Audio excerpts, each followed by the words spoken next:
스페너라고 하는 신학자가 있는데 그 신학자는 성경을 마치 하나의 반지와 같다, 손에 끼는 가락지와 같다라고 그렇게 비유를 했습니다. 그런데 그 성경의 66권 중에 이 로마서는 그 반지에 있는 보석과 같다라고 그렇게 말을 했습니다.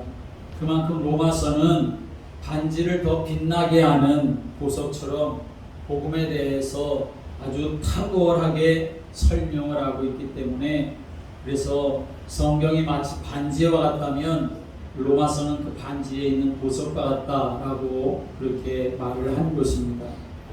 하나님이 어떻게 죄인들을 의롭게 하셨는지, 그 하나님의 선물인 구원을 어떻게 우리가 누릴 수가 있는지, 우리의 행위와 인격에까지 어떻게 이 복음이 적용되어지고 또 우리가 어떻게 성령의 인도하심을 따라 삶을 살아갈 수 있는지 하는 것에 대해서 우리에게 잘 가르쳐 주고 믿음의 원리를 말하고 있기 때문에 그렇습니다. 로마서는 16장의 말씀인데 이 로마서는 두 부분으로 나눌 수가 있습니다. 1장부터 11장까지는 한마디로 구원은 어떻게 얻느냐 하는 것에 대해서 말씀하는 거죠. 그럼 구원은 어떻게 얻습니까? 바로 예수님을 믿음으로 구원을 얻게 되는 것이죠. 예수님을 믿는다는 것은 무슨 말입니까? 예수님을 나의 주로, 나의 그리스도로 내 마음에 영접하고 입으로 시인하여 예수님을 내 인생의 주인으로 삼고 살아가는 것을 말하는 것이죠. 또 12장부터 16장까지의 말씀은 그러면 이제 예수를 믿고 구원받았다고 한다면 우리는 이제 어떻게 살아야 하는가 하는 것에 대해서 말하고 있습니다. 구원받은 자의 삶에 대해서 말씀하는 것이지요. 여러분, 구원받은 자는 어떻게 살아야 할까? 구원받은 자의 삶을 우리가 분명하게 살아야 될 이유가 있는데, 그것은 바로 하나님의 말씀의 진리와 우리의 삶은 떨어져 있는 것이 결코 아니기 때문에 그런 것입니다. 진리와 삶은 하나 되어야 하는 것이고, 말씀을 듣는 것과 순종하는 것은 일치되어야 하는 것이기 때문에 그렇습니다. 말씀은 말씀이고 내 삶은 내 삶이 결코 아니라는 것이죠. 하나님 왜 우리에게 말씀을 주십니까? 그 말씀을 따라 우리의 삶이 인도받도록 하기 위해서 하나님 우리에게 말씀을 주시는 것이죠. 영혼의 구원과 삶의 구원이라고 하는 것은 절대로 나뉘어 줄 수가 없는 것이다 하는 거죠. 내가 구원받았다면 내 삶도 하나님이 전적으로 책임져 주시는, 또 내 삶도 전적으로 하나님의 안에 있는 구원의 은혜가 임하게 되는 줄을 믿으시길 바랍니다. 그렇다면 예수 믿고 의롭다함을 받은 우리는 이제 어떻게 살아야 되느냐 하는 것을 오늘 우리에게 말씀합니다. 1절의 말씀, 우리가 오늘 말씀 속에서 잘 기억해야 될 것은 우리의 몸을 하나님께 드리라 라고 하는 것입니다. 함께 하겠습니다. 몸을 드려야 합니다. 몸을 드리는 것입니다. 구원받은 하나님의 자녀가 그 무엇보다도 가장 먼저 해야 될 일은 자신의 몸을 거룩한 산 제물로 하나님께 드리는 것입니다. 여러분, 우리가 알다시피 우리 하나님은 원래 마음을 중요하게 보시는 분이신 것을 우리가 알고 있지요. 하나님 우리의 겉모습보다도 마음의 중심을 보신다라고 사무엘상 16장 7절에서 말씀하지요.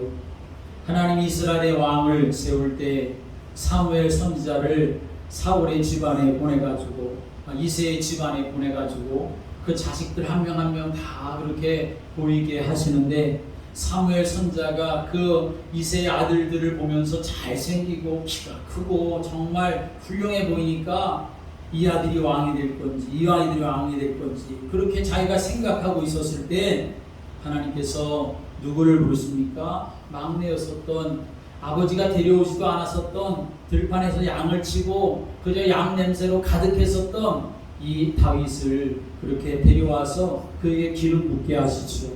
그때 하나님이 뭐라고 말씀하십니까? 하나님이 사람은 겉의 모습을 보지만 하나님은 바로 중심을 보신다라고 하는 것을 말씀하셨던 것입니다. 마음이 아무리 담겨있지 않는 대단한 재물이라 하면 하나님께서 받으시지 않는다라고 하는 것도 우리가 알고 있지 않습니까? 근데 오늘 이 말씀에 뭐라고 말씀하냐면 하나님 그렇게 마음을 중요하게 여기시는데, 근데 오늘 하나님이 그런 마음을 중요하게 여기신다고 하면 너희 마음을 내게 드려라 라고 이렇게 말씀하시지, 오늘 그렇게 말씀하시는 게 아니라 너희 몸을 하나님이 기뻐하시는 거룩한 산 제물로 드려라 라고 말씀합니다. 함께 하겠습니다. 너희 마음을 너희 마음을 보신 하나님이신데, 근데 왜 하나님이 너희 마음이 아니라 몸을 드리라 라고 이렇게 말씀하시느냐 하는 거죠. 이 말씀을 이해하기 위해서 우리는 먼저 이 몸이 무엇인지를 알아야 합니다. 여기서 몸이라고 하는 것은 단순히 사람의 영혼과 비교되는 이 육체를 말하는 것이 결코 아닙니다. 초기 기독교에 이단 사상이 있었는데 영지주의라고 하는 이단 사상입니다.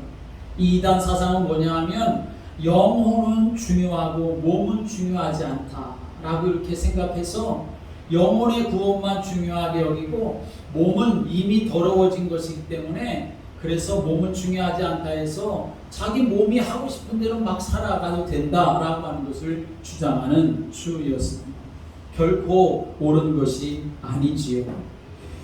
이 몸이라고 하는 것은 그저 우리의 이 몸 육체를 말하는 것이 아니라 여기서 말하는 몸이라고 하는 것은 그 한 사람의 전 인격을 모두 망라해서 말하는 것입니다. 나라고 하는 전 인격, 나라고 하는 존재 전체를 말하는 것이요, 총체적인 나 자신을 말하는 것입니다. 머리부터 발끝까지 내 마음과 생각과 육신 그 모든 걸 전부를 말하는 것입니다. 그러므로 너희 몸을 산 제물로 드리라 라고 하는 이 말씀은 내 삶의 전부, 내 인격의 전부, 우리 생활 삶의 전 영역을 하나님 앞에 산 제물로 드리라 라고 하는 것을 말씀하는 것입니다. 어떤 권사님이 토요일 오후에 목사님에게 전화를 걸었습니다. 그 전화를 왜 걸었냐면 내일 주일날 교회를 못 간다는 것 때문에 그 마음에 걸려서 목사님께 전화를 거는 거예요. 목사님이 이유를 좀 물었더니 내일 가족 모임이 있어가지고 특이하게 목사님 제가 교회를 갈 수가 없어요 그렇게 말씀하시더라는 거죠. 그러면서 그 권사님이 하시는 말씀이 목사님 정말 죄송해요. 그런데 내 마음은 교회에 있는 거 잘 아시죠? 라고 이렇게 말씀하시더라는 겁니다.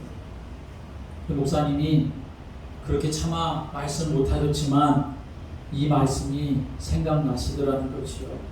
너희 몸을 거룩한 산 제물로 드려라 라고 하는 이 말씀이 생각나셨다는 것입니다. 여러분, 마음은 교회에 있어요. 얼마든지 우리가 그렇게 말할 수가 있지요. 그러나 우리가 분명히 알아야 합니다. 마음이 아니라 너희 몸을 거룩한 산 제물로 드리라 라고 이렇게 말씀하고 계시다는 거죠. 여기서 사도 바울은 내가 너희를 권하노니 라고 이렇게 말을 하는데, 이 권한다 라고 하는 것은 우리말 성경에서는 참 점잖고 부드러운 그런 번역이지만, 그러나 원래 이 권하노니 라고 하는 이 말씀은 영어에 있는 성경으로 보면 urge라고 하는 말입니다. 이 말은 무슨 말이냐 하면 아주 강력하게 몰아붙인다 라고 하는 의미를 가지고 있는 겁니다. 다그친다 라고 하는 말을 담고 있습니다. 억지로 설득하여 되게 한다 라고 하는 의미를 담고 있는 것입니다. 그러니까 이 말씀은 무슨 말씀이냐면 하나님께 자신의 삶 전체를 드리는 것은 그저 해도 되고 안 해도 되는 일이 아니라, 또 대충 해도 될 일이 아니라 강제적으로라도 억지로라도 반드시 해야 할 아주 중요한 일이다 라고 하는 것을 말씀하고 있다는 것입니다. 사도 바울이 왜 이렇게 강력한 표현을 사용하고 있을까요? 그것은 자신의 몸, 자신의 삶을 제물로 삼아서 하나님께 드리는 것이 정말 하나님이 기뻐하시는 일이기 때문에 그런 것입니다. 마음이 어떻다 저떻다는 누구나 다 그렇게 말할 수 있습니다. 그러나 정말 마음이 그렇다 말한다 할지라도 몸은 절대로 그러지 않을 수가 있다는 거죠. 이 권사님의 전화 통화의 내용을 통해서 보면 오늘 여러분 우리는 분명히 기억하고 알아야 합니다. 구원받고 은혜 받은 성도들은 무슨 일을 하든지 그 일이 다 하나님 앞에 거룩한 산 제물로 내 몸을 드리는 일이 되어야만 한다는 사실을 우리에게 말씀하고 계시는 것입니다. 내가 하는 이 일이 하나님께 드려지는 산